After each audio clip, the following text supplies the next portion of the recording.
Hello, right, another Maker Advent, and today we've got a new microphone. I'm not going to go into detail about microphone, but it's something cheap and cheerful that I found via Phil Gadgetoid on Twitter. Cheers Phil, making me spend money. Testing it out, see how it goes. Audio might be a bit different on this one. So, what have we got today? Well, blinky LED. But it's not the LED I'm actually bothered about, it's what's holding the LED. You'll see here these little metal tubes.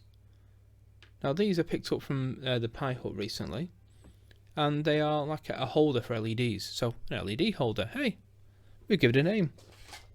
Let's reach into my box of bits here and pull an LED out. There you go, green LED. And these holders literally are holders for LEDs. I know I'm labouring the point on this, aren't I? Almost comically. Put your LED in a little plastic holder, shove it into here, and there we go. That's a 5mm LED. It's got the house fixings as well, but you can then wire it up as normal, and away you go. So let's take out that one there. Let's put this one in, observing the correct polarity. There we go, green.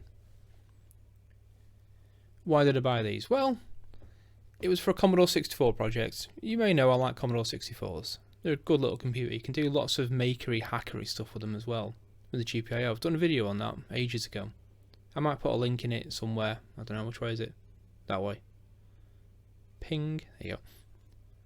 And I wanted to use this in that. But then I realised, hang on, no, the LED goes into like a little holder in the Commodore 64, and it's a 5mm LED in here, and I think it's 5mm on the Commodore as well. These are the old bread bin Commodore 64s. And it would mean drilling out a bit more, probably about another mil, 2mm from the plastic, and I'm loath to do that. Should have measured. Measure twice, make the mistake once. There you go. That's how you do, isn't it?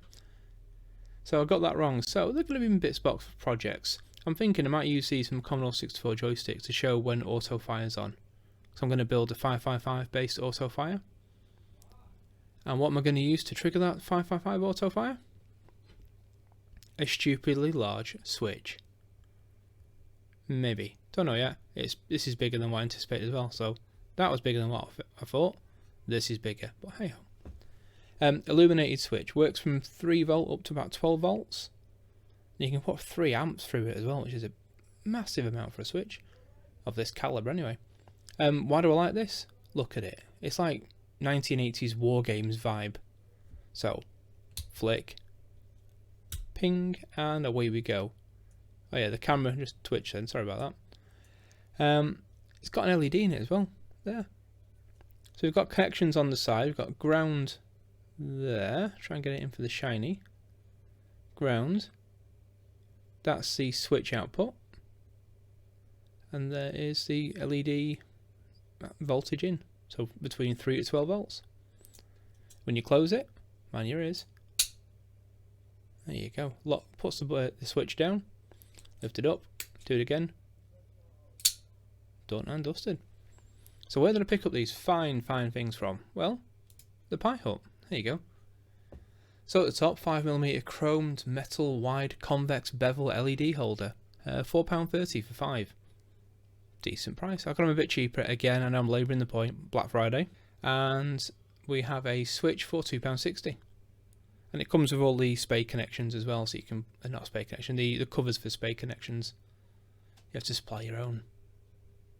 Well, I like these, and they're good fun. So I'm going to put them in a project somewhere, just not what I originally thought I was going to use them for. Right, that's all for today. See you later.